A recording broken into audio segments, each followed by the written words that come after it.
Welcome back. It's twice in 1 week. Comic Book Warriors. It is Comic News Weekly.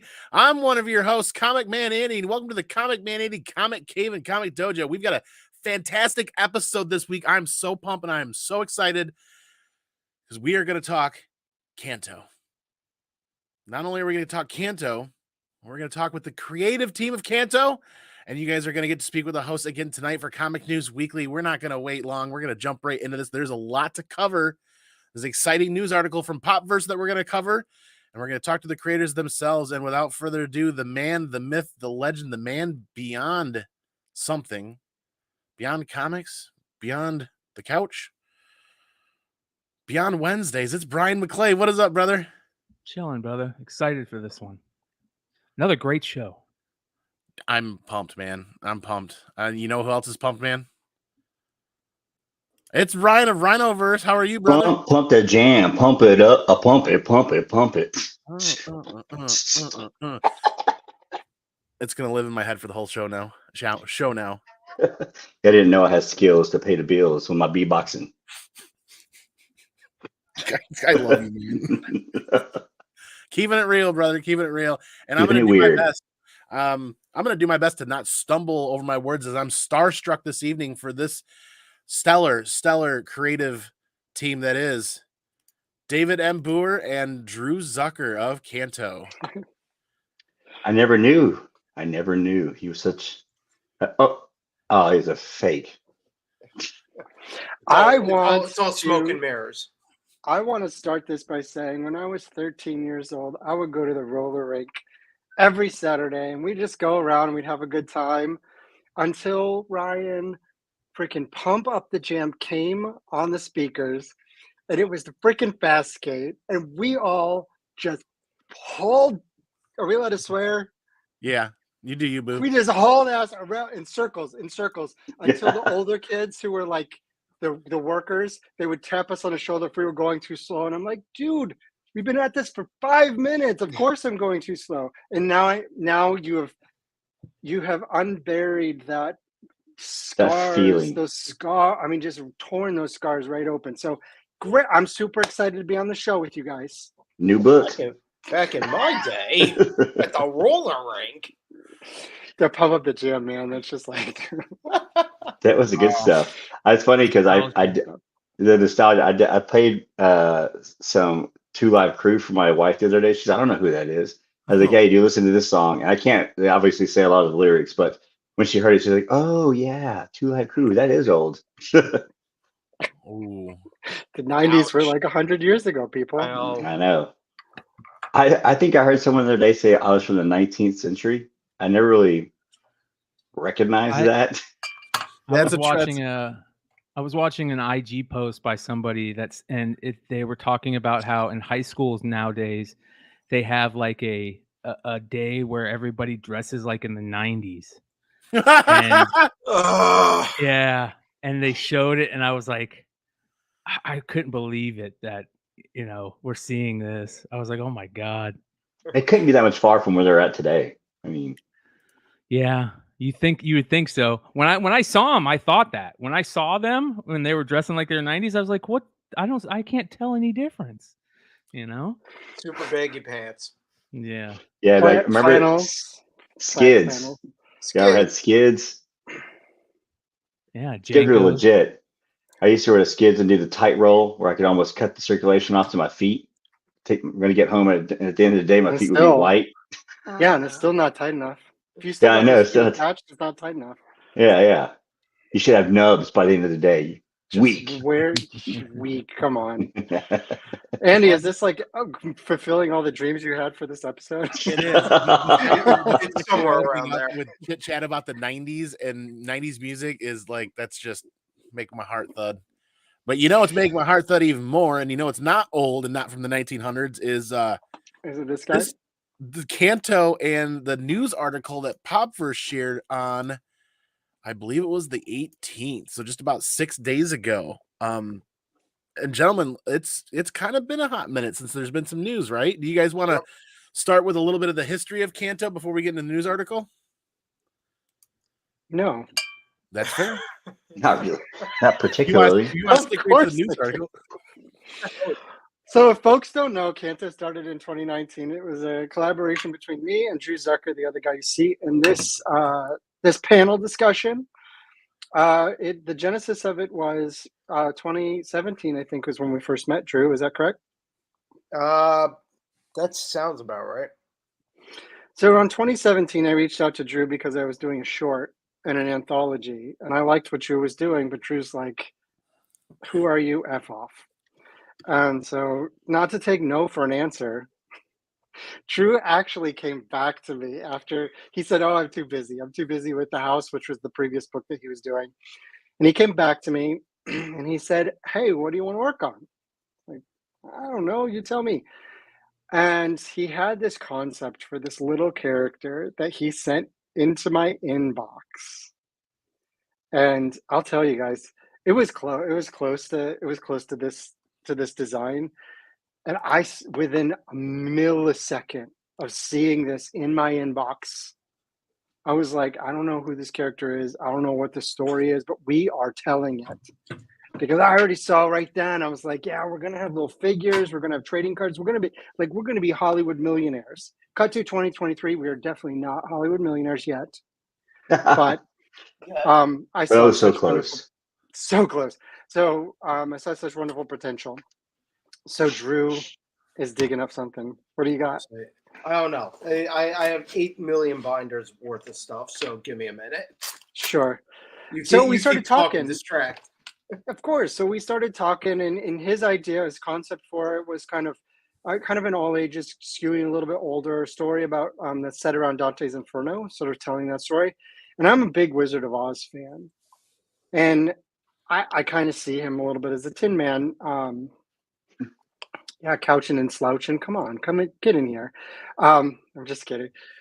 I sort of got the Tin Man vibes, and I love Wizard of Oz. So we kind of mashed the concepts together, and we created what eventually would become Canto and his story about a little. And if you don't know, let me give you the 20-second. You're standing at my convention table. I want you to be interested in reading the story of this little knight. So he's a little clockwork knight in search of a heart. His people have been enslaved. They're not allowed to have names. They're not allowed to love one another. When they were taken, their hearts were removed and replaced with clocks. So when their time is up, that's it. But Canto, he defies all those rules. He has a name, and he loves this little clockwork girl. But when her clock gets damaged, he's got to go out in this great big fantastic world. Think about, picture like Dark Crystal, Neverending Story, Labyrinth. And he's got to find where they've taken their hearts, and he has to bring hers back to save her. So it's part fantasy, part adventure, and all heart. So from that tiny little pitch, we are 23 issues in, 4 years later, having the time of our lives. And we had big news this week, right, Andy? There is. You want to show the picture? Yes. That is the original sketch for Canto that I did in 2012 and sat in a drawer for years with the paragraph of what would be morphed into the story. That's cool, man. Wow. What do you? What? Now it's this. Now he evolved into this little guy. So as soon as I saw that, real quick, what are you doing not having that framed? Like that should be framed and if you guys saw the just binders and binders of OA that I currently have that I need to reorganize and buy actual storage for, it would just probably make people really upset. I used to be upset about not getting stuff framed and hung up until I went to start framing stuff and realized how damn expensive it was. It ain't as cheap as going to Michael's and just buying the frame. That's true. No. There is a hack. Do you want the hack? Yes. Yeah. Mm-hmm. Off the shelf frame, a little bit bigger than what you got, and custom mat, about a quarter of the price. And it looks really cool. Yeah. I'm gonna definitely be There's trying nothing that. better than getting art framed. That's my favorite part, is like going to the framer, usually Michael's, right? I go to Michael's and you try to stay under as much money as you can afford, but Man, it's fun. It's fun to put those things together. That's the thing. If you buy just the regular standard size frame off the shelf and you give it to them and say I want a custom mat, it's like $50 or something, and they'll do the nice paper on the back and everything, but you don't have to pay $300. Of course, Drew's art is worth, Canto is worth $300. So yeah, we're just going to assume that. So that was 2012, Drew, that you did that, and you and That was David 2012. 2017. Yeah, it sat in a drawer for years, before it ever kind of like came back to life. Wow. Yeah, and so when we connected, we worked in 2018 on getting, I think we had a whole full first issue of art done, first issue script. And then so 2018, I think it was in the spring, we started, I tell this story too, and it's so funny because I spent 10 years going to San Diego Comic-Con and just like meeting editors and networking and not asking for anything. Just like, I just wanted a name in front of the @ wherever I was going to send it instead of like submissions @. And so by the time we were ready to send Canto out, I was like, okay, good. I got all my people. And one of the places was IDW. And I sent it to IDW, the person we knew, really nice editor. And he's like, oh, this is great. I'm going to send it over to the submissions committee. And all I could picture was a freaking wood chipper. And our beautiful pitch that we had put together just goes right in and spits out the other side. All that work I did to network, gone out the window. We were just in the slush pile with everyone else. It came out the wood chipper on the other side intact. So that was we got an offer from them, and we decided that was the place to be at the moment, and it was a good partnership for us. And so that's where we went. The solicitations came out, and you guys, the first issue dropped in 2019, correct? June. Yeah. June. Yeah. And it took off from there. It's wildly successful. Wildly. we sold tens of copies of this book, and hundreds of copies were sent back. I mean, trust me, it was a wild ride, but it was. We got into this conundrum where they only printed 6,500 copies of that first issue of first printing, and 80% of them came off the printer with printer creases on the spine. So there were shops that were sending them back as damaged and just not happy. Had they kept them on the shelf, I think they were up to $20, like week of. Yeah. They were going for $20. Retailers were pulling them back from the shelves because people were going in and buying just whole stacks of them, which is wonderful. But that's like, how do you build an audience when there are no issue number 1s out there? So. We're riding high. We're excited, all this stuff. And then, of course, you realize there's no books out there for people. So we did a second printing and a third printing. And, we built the audience slowly over 2019, 2020, the pandemic hit. And we came back in July in 2020. The collection for Canto, the first volume came out on March 18th of 2020, which was literally the day before everything shut down forever for good. And so it was like Indiana Jones, where the wall is shutting and we're just like sliding the book under it before we get trapped completely. So it's been a wild ride. The book in its time at IDW had this extraordinary ability to thread needles, not by anything we did, just by sheer coincidence. It's not by coincidence. It's good, man. It's not by coincidence. Not to speak to the quality, but just in terms of like timing. The timing on it is just like it's a book that continually lands in these very strange pockets where it manages to kind of get through and not get lost in the shuffle. Yeah. So the IDW era entailed 23 single issues. So I think over 100 different covers for us. Yep. 4 collected volumes. And that ended on a Spanish language version and Italian language version. and that ended in the end of 2022. So that's when our license with IDW expired. Real quick, so we had can I just ask about the Italian and the Spanish version? Yeah. Have you gotten any response on those? Have you heard response about the book in the other countries? Yeah, we get folks who tag us in Spanish posts and in Italian posts. Has it taken off over there too? Like it has over here? When I say taken off, to us, this book has taken off. Like to our, and you guys know this, to the collector part of this tent pole that we're all under in comics, this book not only went crazy, like you said, because of the collecting atmosphere and all that stuff, but the story is amazing. There's very few books that do that, where it takes off. You know, all the problems with the first issue made it super collectible, right?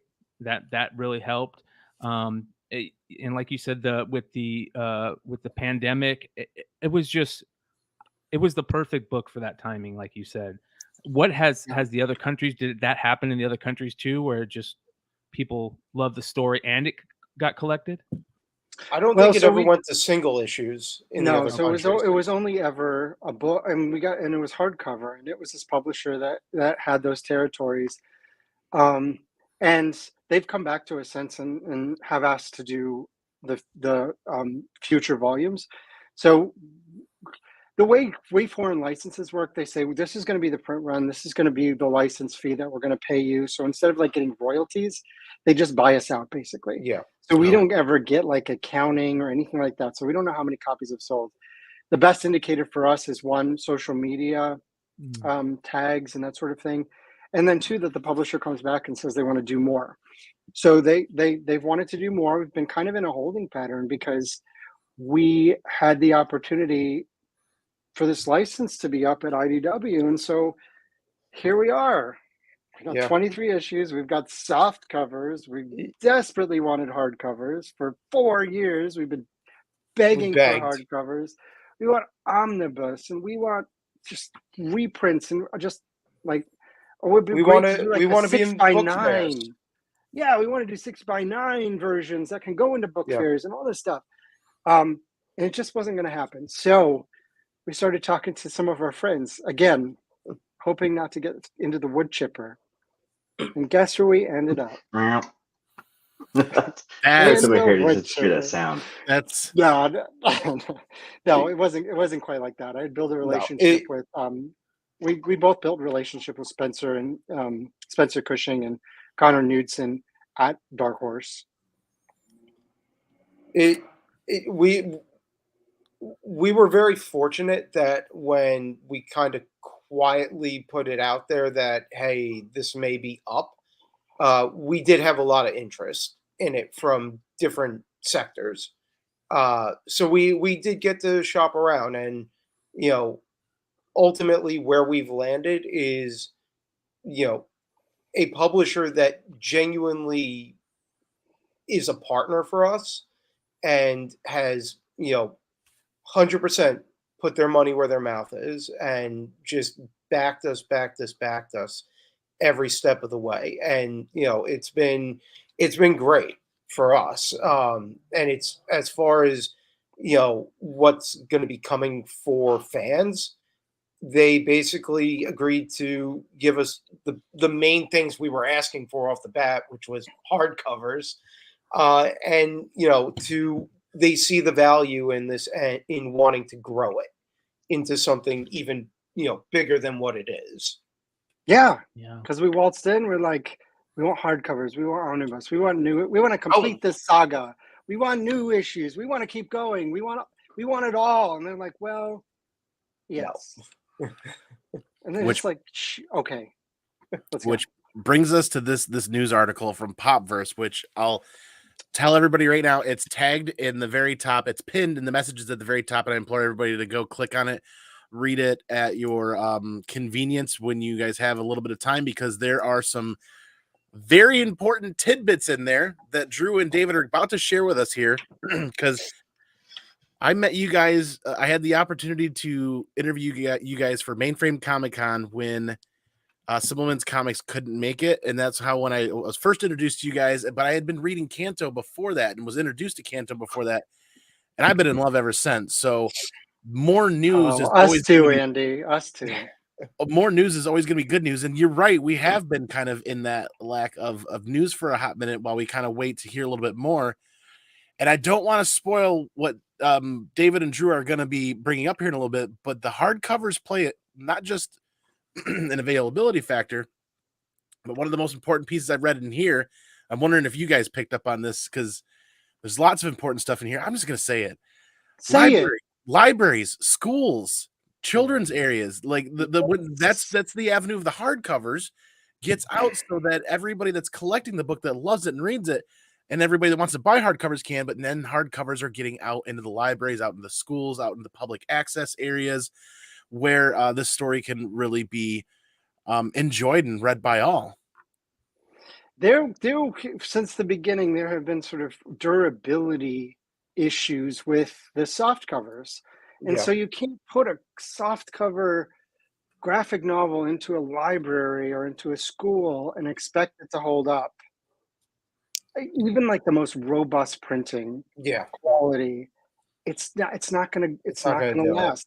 So we always had the problem. We can't push into schools, we can't push into libraries, we can't push into bookstores. And now Dark Horse is coming in, and they're publishing everything as hardcovers with new back matter. So everybody who has a soft cover, hopefully we're going to recapture that same audience that wants to get these beautiful hardcovers.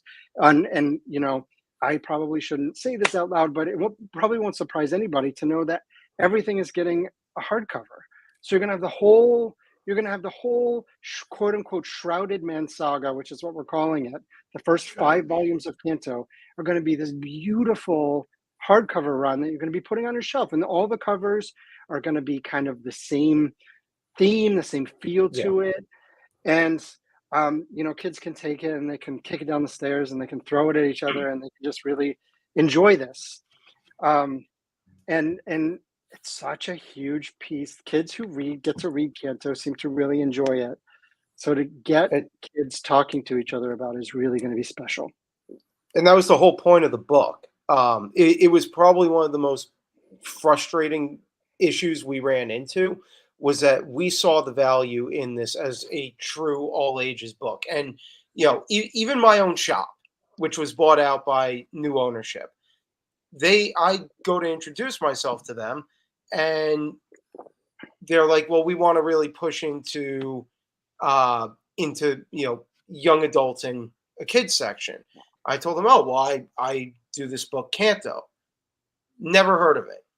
And I'm like, this is kind of the problem of we delivered exactly what I think the market wants in a major way.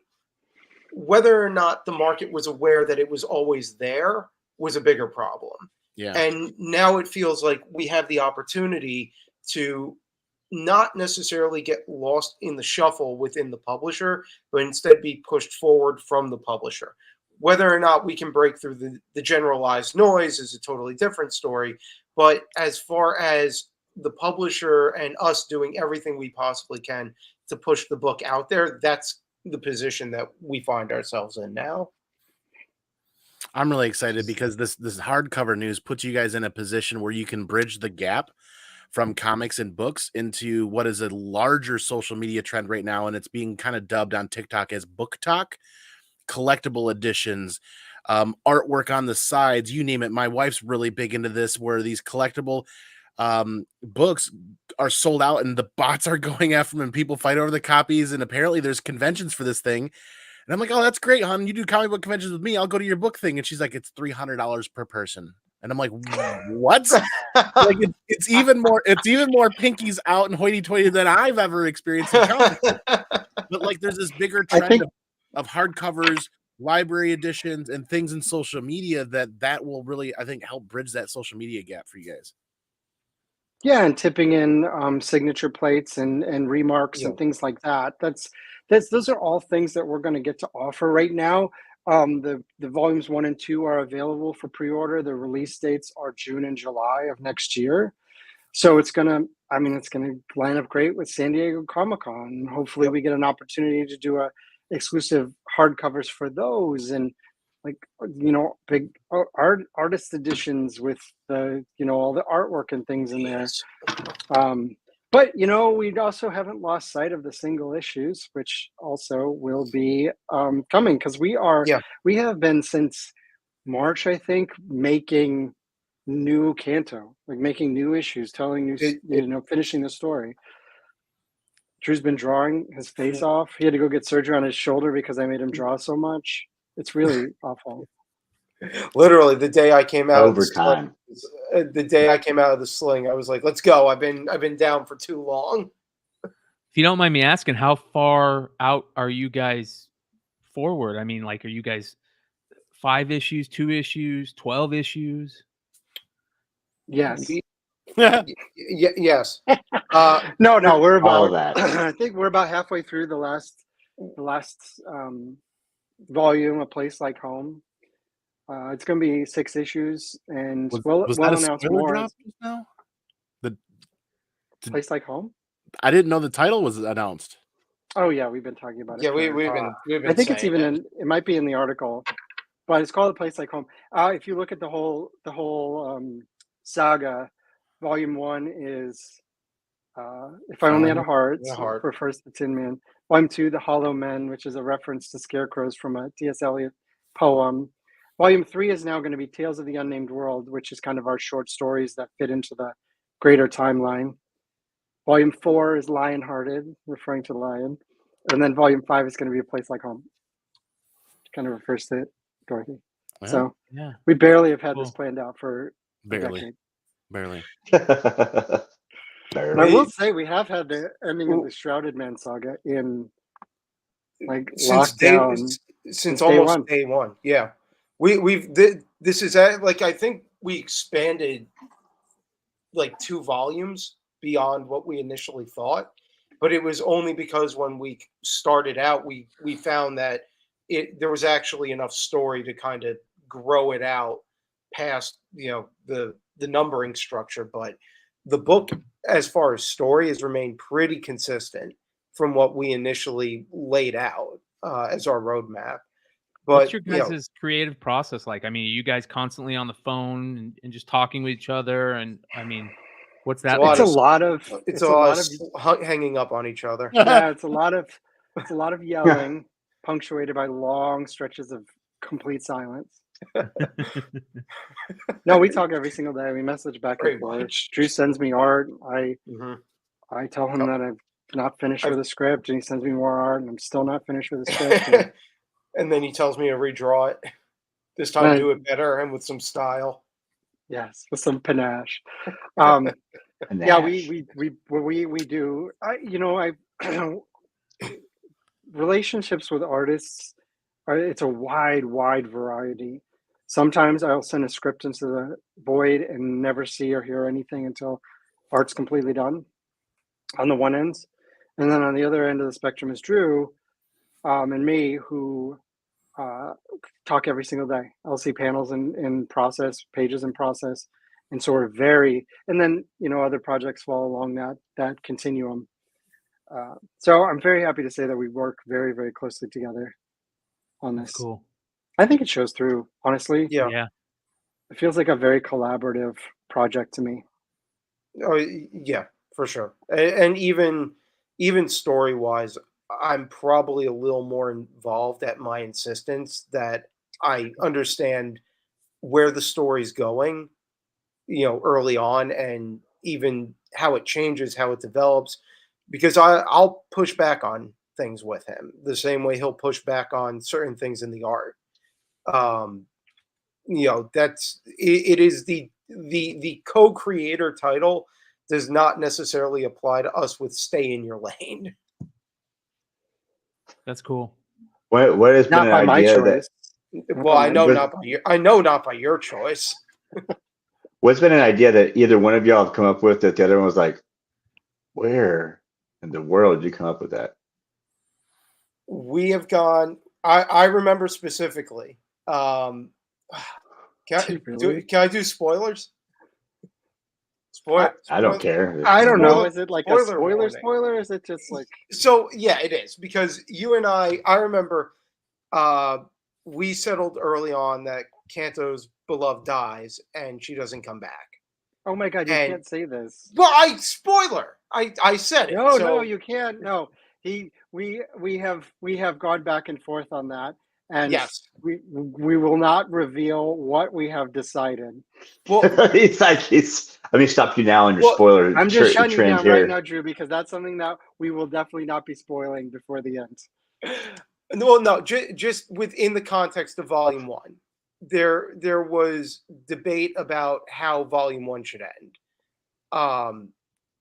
And we took the risk. I mean, if you, well, yes. I guess that's like, no, I see what you're saying now. It's not, it's a spoiler if you haven't read Volume 1, but right. No, we're not going further than that. I'm ending at Volume 1 because I remember. Well, yeah, that's fair. Yeah, us we had a very specific conversation where it was decided early on that with that character, it was important to take the risk with it because it wasn't what we felt like a lot of other creative teams would be willing to do with something like this in the age group we were playing with, but we decided because of what influenced this, that we wanted to take the same risk that, 80s fantasy took, where it just refused under any circumstance to talk down to younger viewership. And instead, it challenged them with large concepts, whether or not they could fully grasp it or not. And that's part of what I think we both agree keeps adults coming back to it. Yeah. Is that because it challenges and it doesn't speak down, it lends itself to kind of a true all ages approach to things. I remember towards the end, though, there was debate about whether or not that should change, and there were a few feet put down. Like, nope, I'm gonna die on this hill. Yeah, and of course I wasn't opposed to it. It was just it was more. I've learned that you can't write to what you expect your audience will accept or be comfortable with. You just have to write the story that you want to write. Yep. And if you do it, you're genuine and you do it well and you are passionate about it, the audience is going to accept, they're going to come along with you no matter what your choices are. With that said, Andy, Bryan, you have read it. You've read that Volume 1. Can you imagine if we went the other direction with it? No. I don't know. I can't imagine that because of how eloquently and just different, right? It just felt different. I'll say that interaction was done so incredibly well and from a place of love that I've talked to you guys. My love and the value that I find in Canto isn't just for me; it's my family. Mm-hmm. I had a son, and my son is now 6.5. At that time when we were reading the book, though, that interaction was done so well; it helped me through 2 real world life scenarios with my child to help get him through that. So that's amazing. That's awesome. We have made the right choices. I'm glad to hear. Yeah. I'm glad to hear that. That is never an easy thing to do with a child that's 5 or 6 years old, but it helps deliver it in a fashion that is none of it's palatable. But if you want to use the term palatable for a 5 or 6 year old, it delivers it in another fashion. Because understandable. Understandable. Yeah. Yes. Thank you. And it's so very masterfully done and done from a place of love that it really did help. It helped out our family tremendously because you can sit there and as a child listen to your mom and dad, but it's your mom and dad, and there's always going to be that little bit of rebel in you, and you're never going to believe them, you're never going to understand. But then when you're delivering that message from that avenue, from a place of love, it really did help our family tremendously. Well, I can, with what you're saying, when you're writing, you're like, okay, do we take it the route that would probably be most popular with everyone else that's maybe reading it or hasn't read it, or do I take it the way I want to because it's the way I feel like it should go? And that is like a fork in the road or a crossroad you kind of come to. I was a musician for 20 years, and when you write music, we'd play with that idea, like, hey, we can, you come to a part or you come to a transition. Should we keep it this way so that those that are listening can kind of feel it or understand it or whatever it is? Or we're very avant-garde on our taste, and so do we do what we want to do? And we always lent to, we're going to do what we want to do. This is our art, and this is the only way people are going to understand where we're coming from. Whether people identify with it or not, we can't change that because it's our art. We're not doing it to try to create. We're not doing it to make money. We're doing it because we want to get people to understand our art. We have something to put out there. And I don't know if it's going to be accepted or not, but we didn't care at the time because we were more excited that we could express ourselves and take it down, the way that we saw it fit for it to be, and not because we felt like more people would like it, or it would get radio play or something like that. Yeah. Yeah, And audiences are so sophisticated. Yeah. They can feel. Absolutely. I mean, I don't want to get too. We love our audience, we love our readers, but they can really smell fear. They smell fear, and they smell bullshit too. Oh yeah. Yeah. If you pull back because you're afraid, they'll know. Mm-hmm. Yeah. Yeah. And if they feel like you're trying to clamor to a certain audience, or you're trying to sell books or you get whatever it is, they can tell that, like, okay, we know, especially people that know or been reading your stuff or know your stuff, they'll be like, that's weird. He normally wouldn't do something like that. Right. And then it'll come out in the wash. It'll feel weird.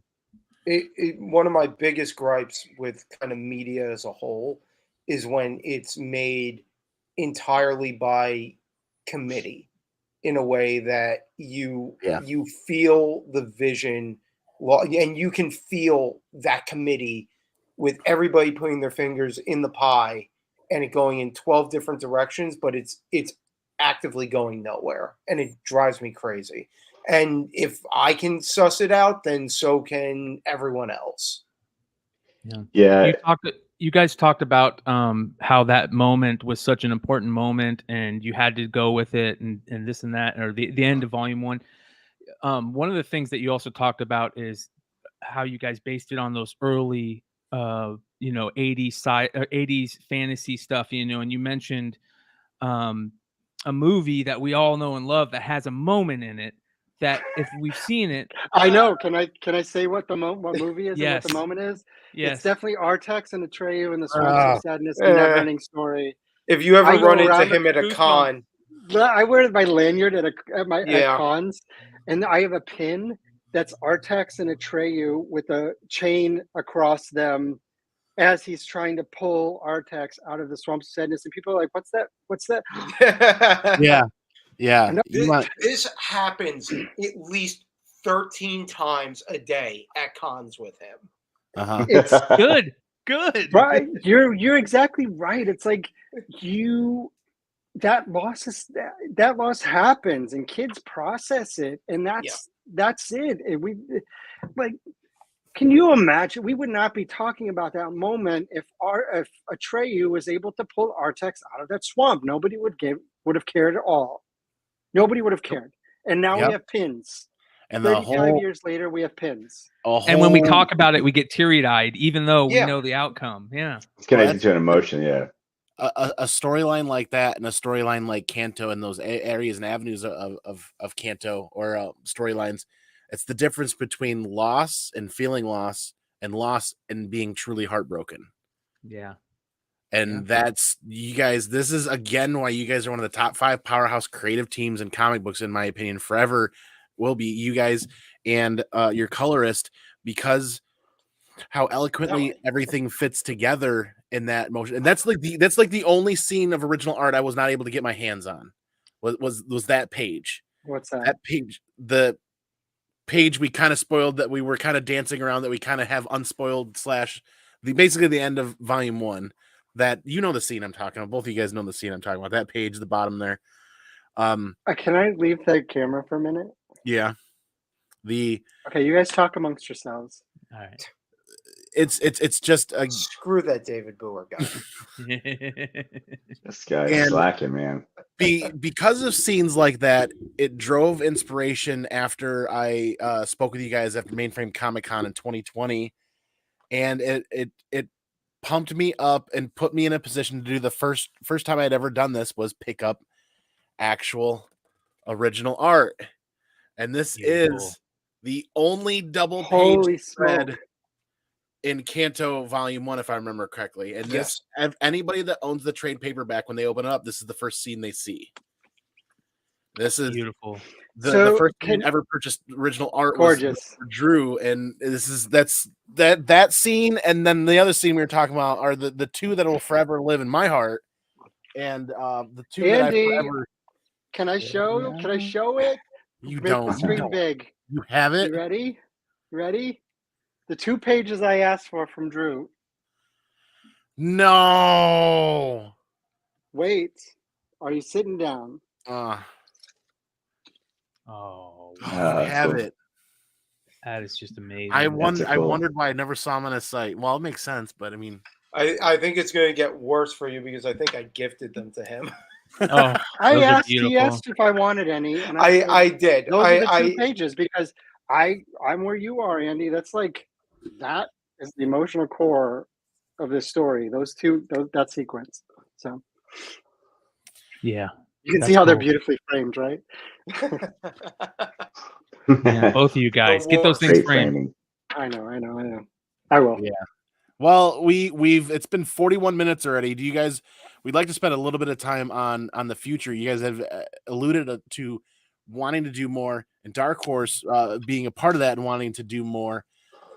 What can we ask? Is there anything? Yes, thank you very much. I'm glad that you were. Here's the segue. Where is it? Here's the segue. Segu. Segu. There's your Segu right there. The feeding, and I actually have the webpage. I actually have that right here, and I'm looking forward to reading this. I haven't ordered it yet, only because I keep looking at it and it says, "Hey, there's a couple of days left. There's a couple of days left." Well, we're down to 10 days left, and not only do you have digital copies, but you can get signed copies, and you can get foil copies and foil. Yeah. So we are doing a Zoop campaign for a one shot horror story, 32 pages, 40 overall with some back matter. It's a one-shot horror story, decidedly more grown-up than Canto, but kind of channeling our love of EC horror comics from the 50s, Twilight Zone, Creepshow, the anthologies that Drew and I really enjoy. We love horror comics. We love horror movies, that sort of thing. Yep. And so the Zoop campaign is your way to get the Zoop exclusive variants, which is the A cover, the foil cover, the full black and white issue, so we can showcase Drew's amazing artwork, line work on it. And the Zoop campaign is going right now with 10 days left. We have a stretch goal at 10,000. You can see we're at 6,500. We have a stretch goal at 10,000. If and when we hit 10,000, every backer is going to get a double signed, serialized, numbered Canto Ashcan preview of the new story that's coming from Canto. What Drew and I put out in for San Diego Comic-Con before Dark Horse was announced. So it's the only published Canto comic that doesn't have a publisher on it. It's just something Drew and I put together. Yep. And that's a stretch goal. You're going to get one of those copies signed by both of us just for backing the feeding and getting us over that $10,000 mark. So run, don't walk. You've got 10 days left. Walk. It's like, how much money can I spend to help bump that up now after hearing that? There is one page of original Drew art available. So on it still. The way that's working is that all the art was done digitally except for the cover, which is already sold. So we're doing one of one, like super high quality prints of the digital art, and it'll come with COA, the whole thing. Yeah, one of one signed for the feeding, right? Yeah, for the feeding. Yep. And there's add-ons that are Canto add-ons, so you can add on some different variants that we had done in the past. Let me bring that right back up. I like this. I like the accessibility with the Zoom call, and then the signed copies of Canto 2 and Canto 3. I like how you put yourself on the internet there. To be fair, I asked myself, why isn't Drew up there? And then I realized, well, Drew's going to be $300 an hour. So, commissions. He's going to have listen. Commissions pay are there, the backers. So he's going to pay the backers $300 to spend 45 minutes with him. We got some limited edition prints that are limited to 50. They're going to be numbered and double signed. One's a feeding and one's Canto. This is a print that's never been done for Canto. So for the Canto fans out there, you can get that as an add-on. By even backing digitally, you can get any of these add-ons. Because the creative team is me and Drew on art, Vittorio Estone on colors, and Android design on letters. So it's the entire It's the entire Canto team that has put this together. And we've gotten tons of reads on this, folks, asking for quotes and stuff. And that's always absolutely terrifying to ask your peers to say nice things about your work. And lo and behold, people have been saying really nice things about this. I think there's a lot of life ahead for the feeding. It's not just a Zoop one and done type thing. This is the beginning of the feeding's life cycle. So I'm excited to share down the road some more things that we have planned for this wonderful spooky season EC Comics horror series story that y'all are going to love. I'm really looking forward to it because I like some of the creepy horror indie reads. I really, really, really do. And I like one-shots like this. It's everything. It's everything for you, Andy. We sat there and went, what does Andy need in a horror? Yeah, no. How much harder can Andy fanboy right now? I mean, yeah, he can go hard. I want to do another podcast where you've read the feeding and there's like this white streak that has gone into your beard because you were so afraid. Yeah, it scared you so much that you had a white. The next computer upgrade and then moving to 4K and the new higher end cameras, this thing's already gray enough as it is. It's hard to see from this, but yeah, he's looking hard. I can't thank you guys enough for the 45-ish minutes to talk Canto, the news article, and the exciting things. Ryan, Bryan, do you guys have anything else for these guys? Yeah. One last thing is, so I asked this to every creator that I talk to. I want to know your guys' first published professional art or writing story, whatever you've done. That's right. Bryan's got a list. And he maintains it. It's a list that he keeps available for the whole community. I think it kind of depends on what you would consider professional work. Even non-professional, like if you were a kid and you sent it in, I want to know your first published anything. I want to say first published work for me was the San Diego Comic-Con program book. They do an art book every year where they do a theme. Everybody does art, they send it in, it goes through a submission process, and if you make the cut, you're in the book. So I made it into the book a couple of years in a row, and then I ended up getting published by this guy Jeff McComsey, who's done a bunch of stuff in indie. He was doing a anthology book called Fubar at the time, and I think that was my first published work. Okay, so what year was the first one? The San Diego Comic-Con one. 2010, if I'm not mistaken. Okay. We'll add those. We're gonna figure those out. Yeah, we're gonna figure those out and add them to the list. Because I have a list. It's a creator first list. It's a living document, and I have the community add to it, and I want to get everybody on there. So we're gonna add you guys to the list. What about you, David? So I did a 4-issue series with what would eventually become Vault Comics. That was my first book ever, first comic series ever. And they came out, I think, in 2017. And then 2016 at San Diego Comic-Con, they published 5 pages in an ash can with a different cover. So my first ever published work is like a 5-pager, doesn't even have Vault Comics on it. There used to be something called CME Comics, has a totally different cover on it. And it was just a preview for San Diego Comic-Con in 2016. And what was the title of the series? Powerless. Okay. And it was cool. I mean, the sales face planted, but I thought I did a good job with it. It wasn't your fault. It never is. Thank you, Ryan. Thank you. No, it's this cool concept about, this was the pre-pandemic world too, but it's set in a world where everybody has a superpower, but there's a virus that if you get infected, you lose your power, and the government's going after the people without powers. So imagine it's like X-Men, but the people who are persecuted don't have any cool abilities. Reverse Men. I'm like, X-Men is cool, and I get that they're like outsiders and stuff, but how like awful can it be if you can like turn into ice and run really fast and do all this kind of cool stuff? So I wanted to know what it'd be like if the X-Men were all coming after us. It makes more sense. Yeah. It's more terrifying, man. It'd be horrifying. Yeah, beyond horrifying. But it does make sense. Like if you're somebody that has these crazy powers, most of the people aren't going to be like scared of, or not necessarily scared of you, but that you're not going to be an outcast. People are going to treat you like amazing, you know? Yeah.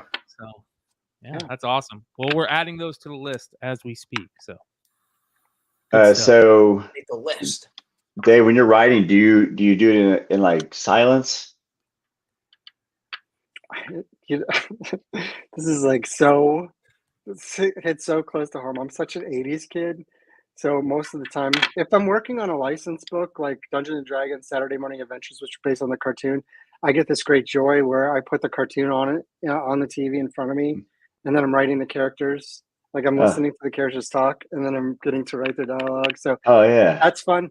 But beyond that, it's 80s synthwave 4-hour playlist things that are on YouTube. And so things without words and whatnot. Yeah, the words distract me with music, so it's all like synthwave. Sometimes I put on like lo-fi jams. Yeah, but that's right. That's where my brain lives. Yeah, I was wondering that because as a writer, the word thing, I think it would get away. But as like maybe an artist, you're okay with doing the things with words and whatnot. And so, same question to you: do you listen? I think I asked you last time, but I don't know if I did or not. If I'm doing thumbnails, it's usually soundtracks, that kind of stuff, stuff without words. I can't. Thumbnails are just a little too mentally taxing, and it's too much time going back and forth between the script and just trying to find the visual flow of what you're doing. Once it's penciling and inking, it's it's punk, metal, ska, everything in between. Awesome. Yeah, that's cool. Yeah, I always wonder if the style of music that you're listening to would make your art either writing or drawing come out a certain way. It does because of the where you draw faster with punk because it's a little bit more usually speedier than some of the other stuff or not. So it's just interesting to kind of those things. I figure out pacing a lot. Like they're in from my head, there are very specific songs that go in very specific places in Canto, and then this isn't anything David did, but I just by design.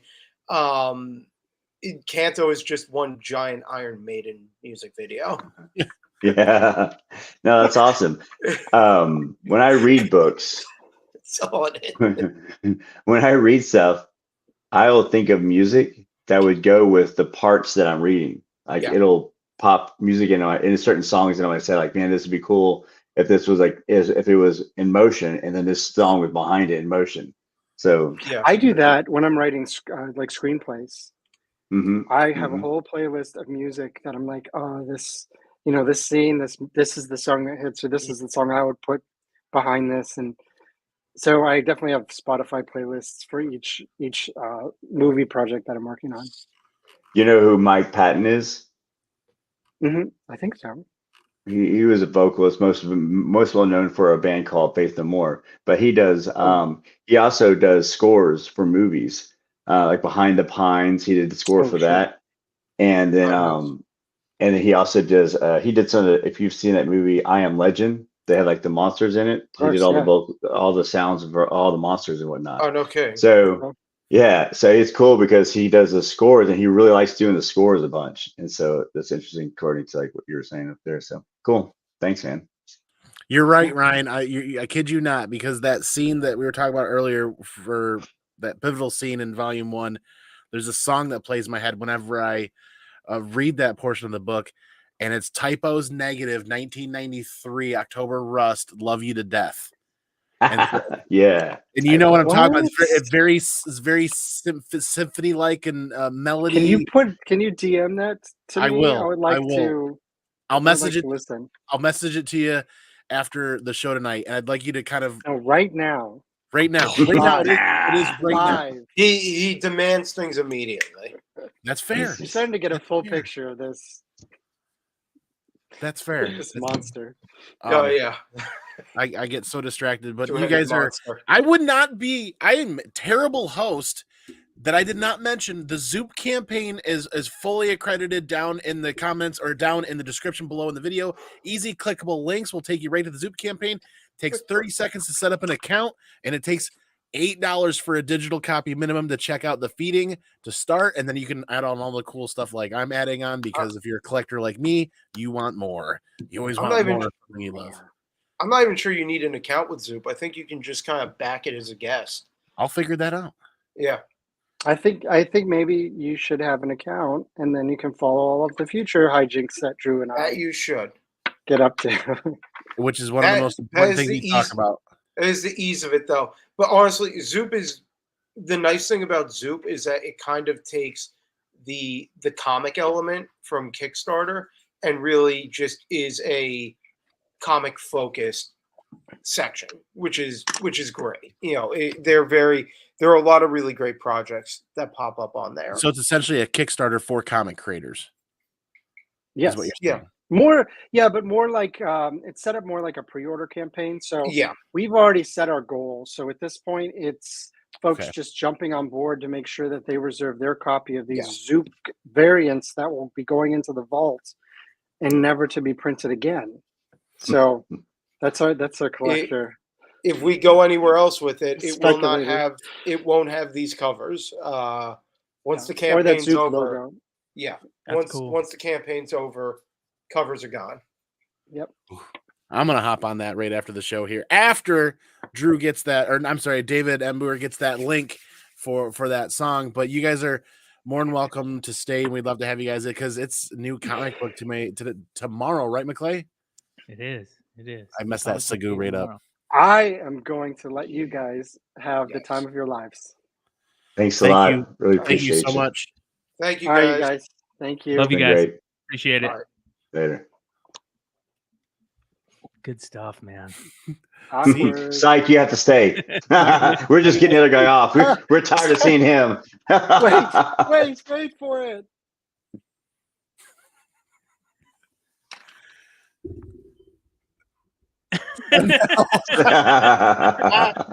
Nice. Thank you so much. Take care. Later. Man, big new comic book day tomorrow. Get me out of here. Oh, all right. You okay? I thought he was gonna hit end. Okay. I'll remember to pamper him more next time and take care of him. There's the thumbs up. A lot of new crazy books tomorrow. A lot of variants. A lot of just pure cover buys and all kinds of goodies. And we go to one of our favorite sites, League of Comic Geeks, for all the goodies. Starting off with a beautiful Carla Cohen Action Comics 1058. Ooh. Yeah. I like the choice of a leather jacket there. It kind of carries the emblem through. Yeah, I love the background too. She's got such a great signature.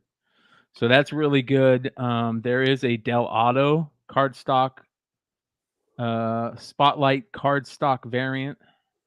You can see is decent Del Auto. I like this Action Comics 1 in 50. I don't like this part as much, but at least it's just not the logo. This doesn't look that good. It looks like man, I don't want to shit on this guy's art, so I hope people don't think I'm doing that, but for some reason it looks off. There's something about this that looks off, and it might be the negative space aspect. I don't know. Can't tell. It's just the floating head part that kind of gets me. But so yeah, Action Comics 1058 has a lot of great covers coming out. Alan Scott, this is the series that Mark talked about last week to be on the lookout for. So, but it's also got this great old school cover here, homaging the first Silver Age appearance of Solomon Grundy. Wow, what a beautiful cover that is by John K. Snyder. That is just really good. So Alan Scott's getting his own little Green Lantern solo series, or is it a 4-issue series? I can't remember. Alice Never After number 4 comes out. Lots of good covers there. You got the Zoo or Zoo variant. You've also got this cool Dan Panosian Maze variant. They're going to do a version of, and a Tula Lotte 1 in 25. And then you have another FOC Lotte variant if you're into that. They're reprinting All American 16 first, Alan Scott. Alpha Flight number 3's got an interesting homage variant. Pretty good. I love the way they use the trade dress, the old school trade dress. So that's pretty good. Here's the book that everybody's talking about, the 1 in 25 for Amazing Spider-Man number 36, the Art Adams Black Cat variant. Everybody's 25. Yeah, man, this book's going to be at the Hot 10, on the Hot 10 for sure. But Amazing Spider-Man number 36 has a great regular cover here by Ed McGuinness, one of the greats. It's just beautiful. And I love Ed McGuinness's art. So Spider-Man has never gone this dark. Now the consequences are unraveled. Will New York ever look at him the same way again? So I'm going to be reading this. I'll let you guys know how it is. I'm looking forward to checking out this series. It's got the homage cover, the 1 in 100 with Ramita and Junior and Senior. So if you guys are Ramita fans. And the all-new Champions variant. There is a Lyrics Mary Jane variant, but it's so-so. Amazon's Attack. You got the Diodato Jr. cardstock variant. You've got the Taj Tenfold cardstock variant. The 1 in 25. It's not bad. This is the 1 in 50. Megan Hetrick. It's pretty good. And then you've got the Bad Girl Ash Can coming out. I like this cover. I'm going to buy the cover. This is that Sveta Shubina that I really like. She is an amazing pinup artist. We've talked about her before on the IG Spotlight. I'm going to be buying anything that she's doing, but this looks interesting. This is a Bird City Comics variant for it. So I love Source Point Press and Garrett Gunn for sure. Yeah. This is the Lobos variant. Oh, they're doing foils too. Yeah, but to me, the Sveta Shubina one is just absolutely amazing. I hope my LCS has that on the shelf because I did not pre-order that and I should have. Yeah. Batman, Catwoman, Gotham War has this Dustin Nguyen variant. Red Hood. Batman Beyond, Gothic has this cool Christian Ward cover. I love Christian Ward. There's a really good Christian Ward cover this week on Brave and the Bold, number 6. Nice. That is just beautiful, man. I wish I was collecting skull covers. That would be so cool if it was a blacklight cover. Dang, yeah, right. Cool. Yeah, great call. This is the 1 in 25 variant for that, which is not too bad either. Not too shabby. That could be a beautiful foil variant. Black. There's another, Black's Myth. The Key to His Heart, number 5, is another cool skull cover. If you guys collect them. Is that who's the cover Black artist? Hammer, The End. Hammer, don't hurt him. There's some cool Wolverine covers, or Wolverine Predator. Oh yeah, there is for sure. The Captain America stuff. You got the George Perez 1 in 100. Captain Marvel has a couple great covers. You've got the John Tyler Christopher Negative Space, and then you've got the Sway. Ooh, yeah, cover. Oh, Sway. And then this is a spot foil variant, which is hopefully it's going to be spot foil, just the background. It's Nakayama. That would be sweet. That would be sweet. Yeah, we'll see. There's another killer skull looking cover right down there. I keep telling myself, like, wait, why is there so many skulls? Oh yeah, it's Halloween. It's look at that cover, skull cover. Nice. Yeah, it's a 4th print. This is the number 4 of Conan the Barbarian. Another great skull cover. You got the 2 more Conan covers that are pretty good. There's the black and white FOC. Yeah. Hold on, scroll back up a split second. One more line. One more line. Or I just saw something. Up another one. Maybe it was just above that one yet. Back up one more. Oh, where did it go? All right. Right there. What is that? Army of Darkness number 1, and the far left. Oh, up about where's it? Did I not see it? Yeah. Oh yeah, right this is the new Dynamite book. Shout out to Dynamite. Tony Fleek's writing this, man. Yep. God, that's a killer. This is a prequel or a sequel, and you got some great Arthur Sidem covers. Yeah, this is. I'm glad you saw this, man. I definitely. Ooh. This is a definite pickup this week. If you guys get a chance, great covers. You go know how Dynamite does it. They always put out great covers, and Tony is one of the best creators in the biz, in my opinion. And this right here is the Sidem cover to get. I like that. The That's 1 in awesome. 10. Yeah, Zombie Ash. So there's the one in Matina doing that one. Is that Virgin cover that it shows on the front? Is that the Trish Forstner? Yeah. Yep. Shout out to Trish. So yeah, man. Really, really good. Is that cover A? Yeah, this is cover A. Oh my God. Army Darkness yes, Forever. Yeah. That's gonna be a read of the week for me, probably. I agree. Read of the week. Daredevil, 2nd printing, 1 in 25.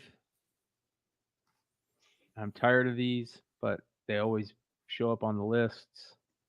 This is the Dark X-Men Nakayama foil. Ooh. Yeah. Really good. It'll be interesting to see if they successfully foil That's cool. without I agree. killing it, because sometimes when you get solid backgrounds of dark colors, it ruins the foil.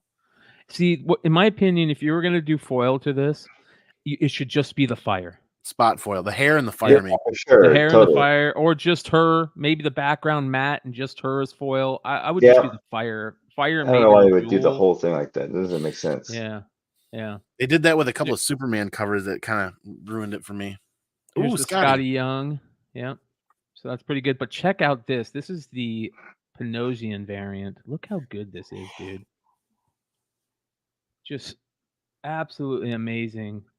Gambit throwing the cards, Archangel in the background, just beautiful. So that was a good A cover. You got the Creep Show number 1, 2nd printing coming out. Yeah, my wallet's going to take tomorrow too. Darkstalkers. Look at this. That'll probably be a big book. This Darkstalkers book. So be on the lookout for that if you see that one. This Anything enemy related, man. Yeah, Detective 1075. Look at this cover, man. Dude, absolutely amazing. Wow. Francavilla and Ram V continuing their run. Get the Kelly Jones cardstock. That's a beautiful cover right there. That's a great cover. Yeah, that's a 1 in 25. Fuimura. That's wicked. Yeah.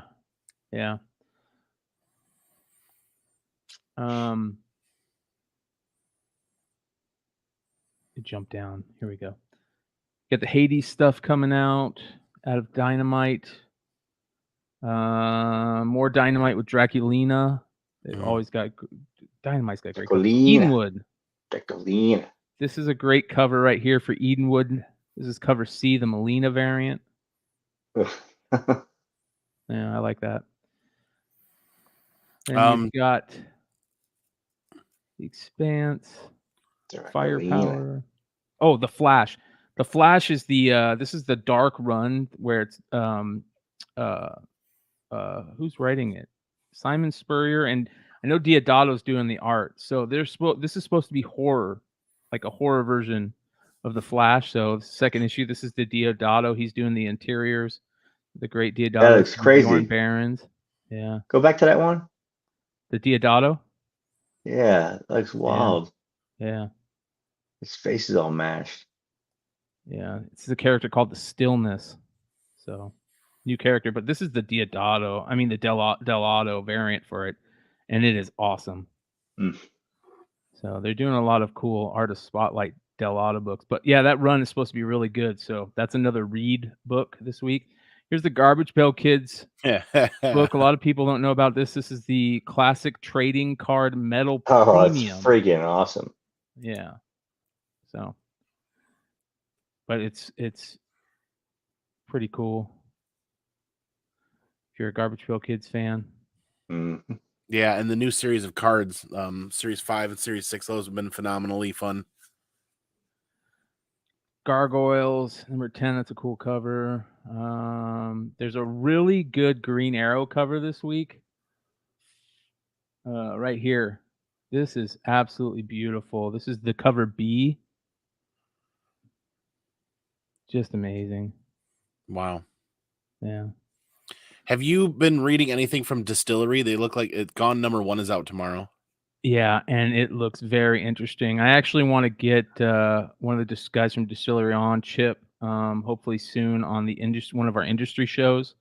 So to talk about what Distillery is doing, I think they're doing some great stuff. This is the Momoko variant for it. There's the 1 in 25 Mizuno, and this is a Jock series. So, oh wow, yeah, Jock. They're releasing everything in prestige format, which kind of Look at that. Ooh, that's a variant by Jock. He's doing the writing and the I'm probably going to read that one digitally, but yeah, still good stuff. Yeah. Did you find very interested in them? Did you hit something that's killing the children yet? Not yet. I'm just going alphabetical. Grim Fairy Tales has got a really good cover. Look at this cover right here. I'm looking for mushrooms. Yeah, no mushrooms. I just like the wings. Looks like generally when you get into some Grim Fairy Tale stuff, and it looks like they're in forest, you always got to check out for those mushroom covers. The mushrooms, right? This is the Pope variant. Very John Royal-esque. Gunslinger.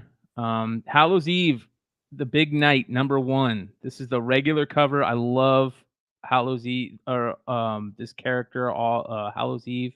Just a great character. I love the masks. I love everything about it, the jack-o'-lanterns. But there's some really good covers for this. If you're into this character, I just love that. Beautiful. Oh, look at this Harley Quinn, Jenny Frison cover. Oh, wow.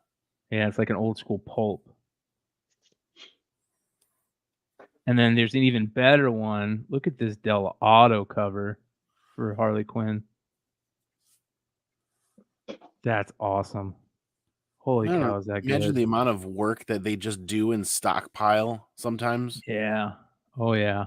How many times have you said Delato tonight? Like 5 or 6? Yeah. Ooh. This is the Zulo. I've been digging these Halloween variants that they're doing in DC. Look at this one right here. So this is the Ivan Talavera, but look at this one right here. This is the Natalie Sanders. Wow. And then there's a full body one too. Bubblegum cover. Yep. All right, Harriet Tubman. This is read #3 this week for me. This is the Flops Comics cover. I'm a big fan of Flops Comics. I heard this amazing is phenomenal. Yeah, issue 1 was great. Yeah, so shout out to Flops Comics. Amazing artist. Floppy. Fairyland. I Hate Fairyland has got the Walking Dead variant, which is a very awesome Scotty Young homage. That is dope. That is seriously dope. Yeah, I think this is going to be a big book right here. Be on the lookout for that. You see the Ice Cream Man Walking Dead variant? Yeah. The Thor books, Immortal Thor. Jean Grey has got a interesting Sway cover. There's something about this cover. I don't know if it's good or bad. I can't really tell. It's interesting. I don't know what it is. It's interesting. Kilmore.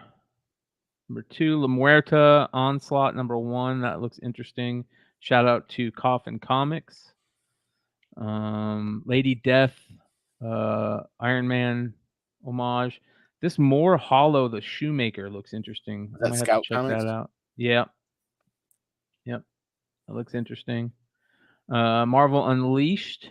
You've got the Marvel Zombies Black, White, and Blood number 1 with a zombie cover. That's just unless it's Arthur Sidem, I'm not a big fan of the zombie stuff anymore. I was gonna say it's probably one of the better zombie Wolverines I've seen in forever. Bjorn Barons does a good job.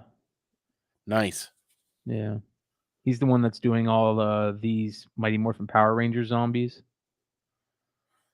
Oh, wow. Yeah. So, but this is a great cover right here for Power Rangers number 113. This is the A cover. I love this. So cool. But great covers all around. That's a great cover. Black and white, Virgin. Here's the 1 in 50. 1 in 75. And then it's interesting. That's really good. Good stuff. I'm not even a Power Rangers fan, but the art's great. Money Shot. It's the colors. Miss Marvel. You've got the Dodson homage variant. Yeah. You've got the My Little Pony book, Best of Applejack, and the Negaduck stuff, which is interesting. Let's see here. Once Upon a Time at the End of the World, number 10. There's a ton of variants, but I like this Tuolote variant. Look at this. Spoiler.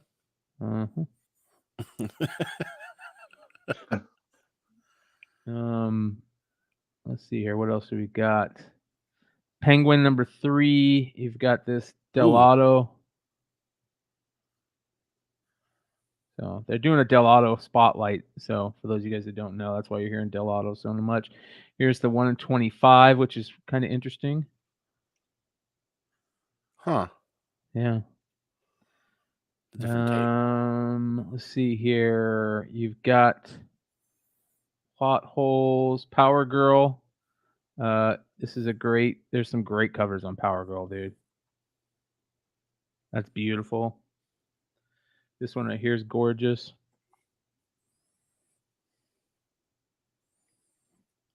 That one's kind of weird. That one's okay. That's a 1 in 50. So. Predator vs. Wolverine. Here's the Predator vs. Wolverine.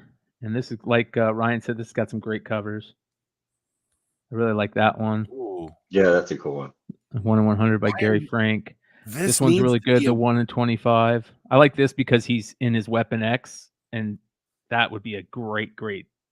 I need this on the big screen, man. I need a Predator versus Wolverine. Seriously. Yeah, I agree. As long as it's in the Weapon X stage. That'll be the Predator gets messed up. Just that'd trashed. be dope. Yeah. That one's okay. That one's the best. That one's okay. Yeah, that one's the best. The 1 in 100. So is that a 1 in 100 version that they're doing? Wow. Hold on, I just lost it. League of Comic Geeks new 100. Let me get back to that.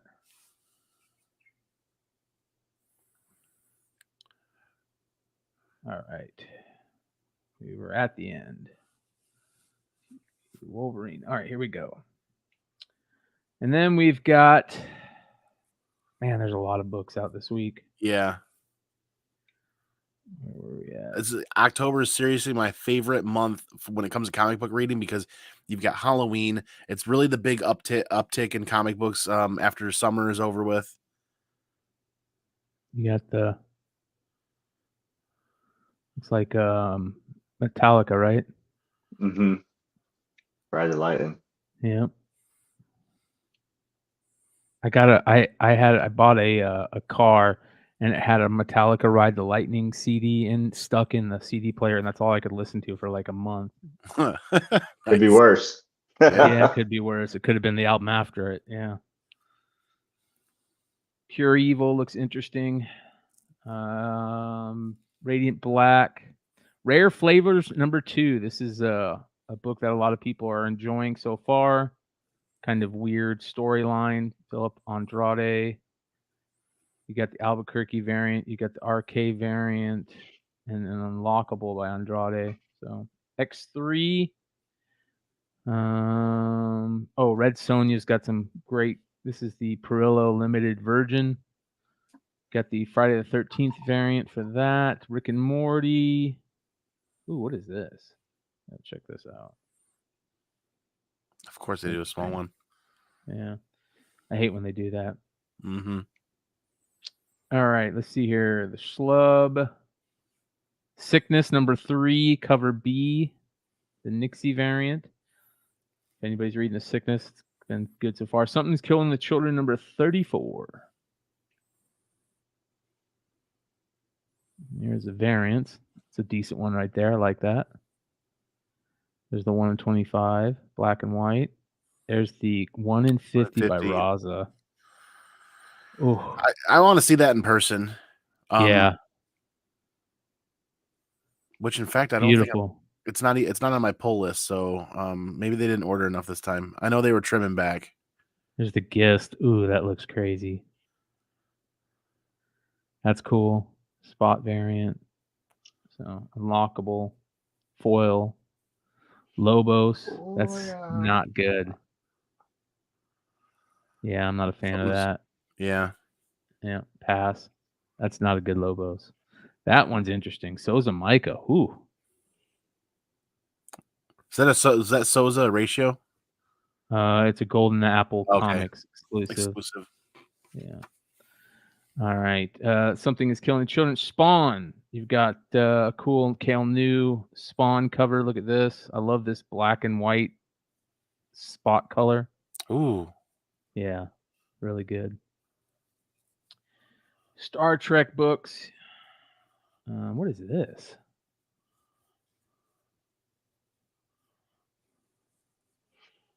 That's interesting. For a Star Trek book? Yep, Star Trek. Here's your Star Wars stuff. Is it better than the last couple of weeks? I don't know. We'll have to see. Dark Droids. A cover. That's really nice. 1 in 100. 1 in 100? That is nice. Ooh. That's cool. That's cool. There's the 1 in 50 Gist. That's really cool. Second printing. The Casanovas connecting. There's the John Tyler Christopher. IG88. So, yeah. That 1 in 100, yeah. I get a lot of deja vu. Dark Droids D Squad, and this has a killer Chopper variant. Thank you. Yes, it was drunkwookie.com that I saw this on, and I saw that 1 in 100 when that got released. I saw that 1 in 100 on drunkwookie.com. This is, I hope, I gotta check my email, see if that's landing in there. Is that the D? Nope. It's a D cover, right? It's the D Squad Tom Riley Chopper variant. It's called Dark Droids D Squad. Now, Andy brought up a name, Drunk Wookie. Drunk Wookie, to me, is the #1 place to get Star Wars comic book information. There is not a single better place, in my opinion. There's not a podcast that holds any weight to what Drunk Wookie is doing. There's not a YouTube channel or show, nothing. If you want to get your Star Wars comic book information, follow Drunk Wookie on IG. Go to drunkwookie.com or his webpage. It is the best. I should start sharing that more often as a resource for collectors. It's he deserves a lot of credit for the work he puts into it, or she, whoever it is. This Darth Maul for Dr. Aphra might be one of the covers of the week because I love Darth Maul with the mechanical legs. And these have been cover price. Those and Clone Wars anniversaries have been 15. cover price variants too. Yeah. Yeah, they're doing a Virgin variant of it too, which is smart. Wow. I pull up cover A. It's not the greatest cover, but I always love these photorealistic like covers for Aphra. Where'd it go? Oh, this one right here? No. Go back to why is it not in there? Oh, right here. There it is. Yeah. I always get a kick out of these. Now it's not the best cover. It's not a perfect cover, but these more almost photorealistic, like Aphra's doing something, like we've caught her in the moment, have always been my favorite Aphra covers for sure. Starfinder, Steelworks, Tales of Asundra, which has got a really interesting cover right here. Look at this. It's wicked. Tales of Suspense. Tales of Teen Titans #4 has got a couple of good Beast Boy covers, which are rare, few and far between. This one's really good. Oh wow. Yeah. McClay, your bill must be enormous. Oh, I don't, dude. I don't buy new books. I read all my stuff digitally. Oh, I thought these are all the books you're picking up. No. Dang, this dude's picking up forever. No. I like the TMNT Stranger Things crossover there. Yeah, it's interesting. This is a cool Turtles cover right here for the Teenage Mutant, for the Stranger Things one. I like this. You know what that screams? Turtles Arcade. Nintendo. Man. Yep. So this right here might be the Turtle book to pick up. First appearance of Chrome Dome in the comics. Ooh. Chrome Dome is one of the holy grails of Teenage Mutant Ninja Turtles figures. So, and there's Keep another. your eyes out for that tomorrow. Yep. So there's the cover C. I'd pick them all up if you get a chance. And then that cover D is really nice. It's the 1 in 10. He's not on that cover, but then there's the 1 in 25 Virgin. So I would pick all those up if you get a chance. They're pretty dope. What else do we got? Void Rivals. Yeah, Void Rivals. It's interesting to see that Something is Killing the Children is the 4th most pulled book on League of New Comic Geeks this week. Yeah. I had on the issue that they're on as long as it's been going, and it's the 4th most pulled book this week. I mean, that's odd. Well, not odd, but it's interesting. Traveling to Mars. This looks interesting. Is that a Blaze? Ooh. Yeah, Blaze. Blaze comic. 1 in 20 right there. Uncanny Avengers #3. You got the Art Adams Psylocke 1 in 50. That'll be a big book. Bradshaw. That's the Bradshaw. That's the Izukuri. And then that one's interesting. The Wraparound Nakayama. Oh, they made it look like street fight, like a fighting game. Yeah. Sick. And then Uncanny Spider-Man #2.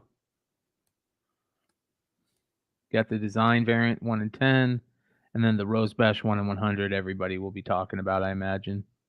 So, and there's the regular Rose Bash variant. This one isn't bad. Lee Garbett variant. I like it. So, Dracula, Universal Monsters Dracula is coming out. A lot of people are talking about this. Doom Patrol #7 has got a cool cover. There's the Void Rivals. A lot of covers for this. This has got to be like the biggest new comic book day in like 6 months. Yeah, there's a lot of stuff. Over the New past character 2 or 3 in years. this one. Oh. Yeah. Look at that. That's the 1 in 50 by Jay Lee. That's badass.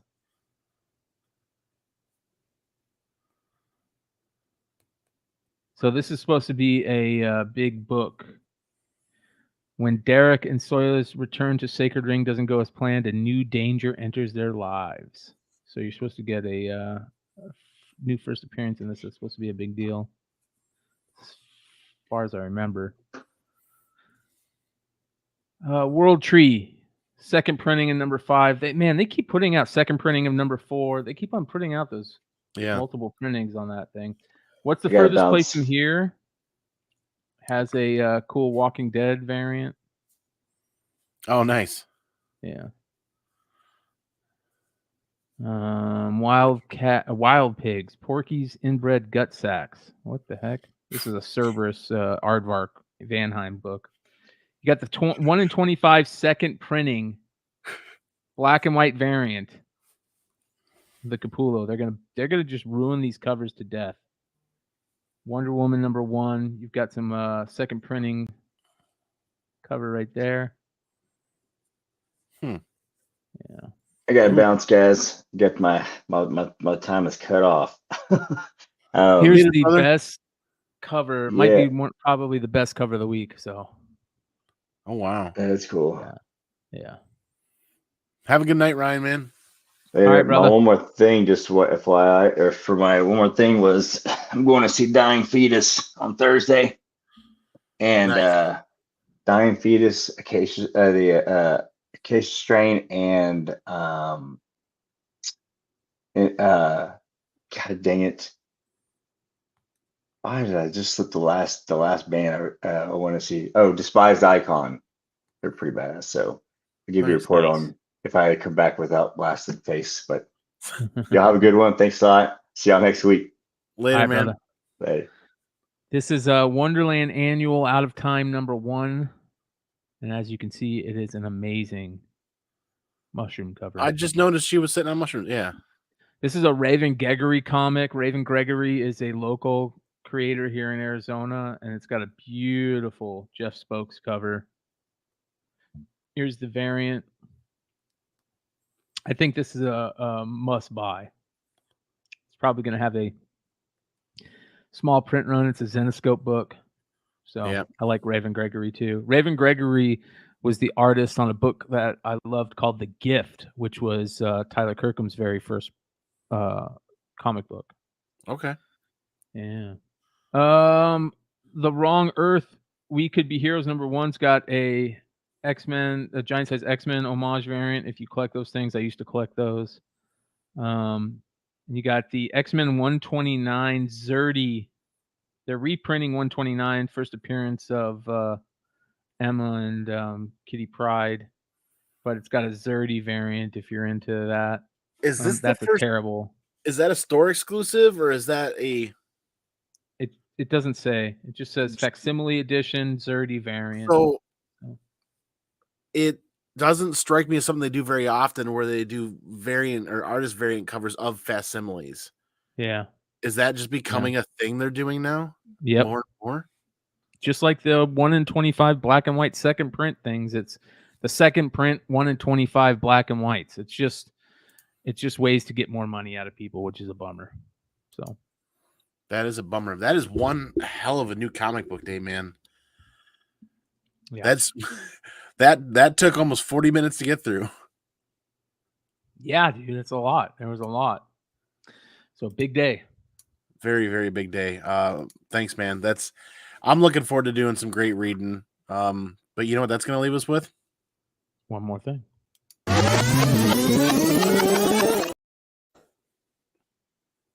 It's one more thing, brother.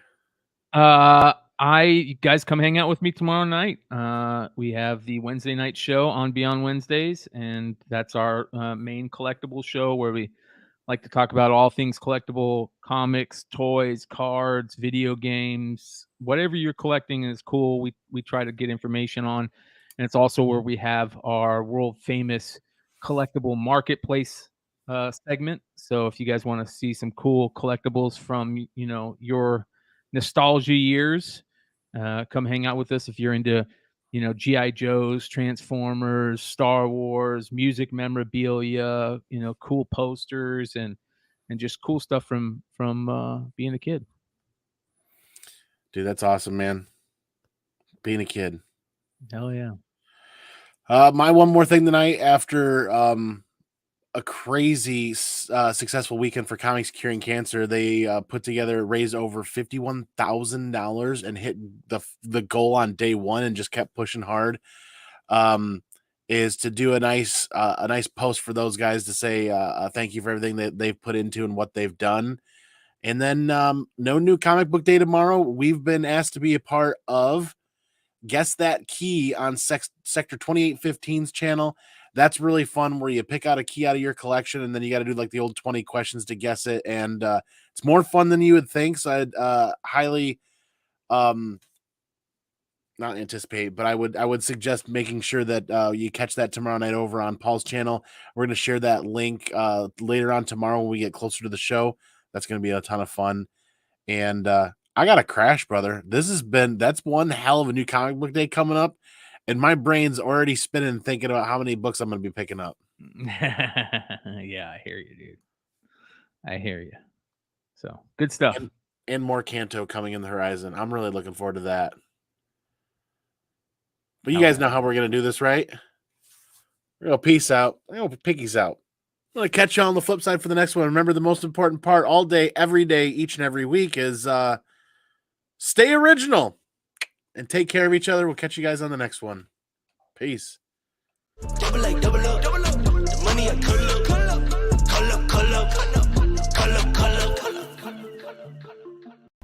Excuse me while I change. The holler boogie has made me sweaty. Yeah, sweaty.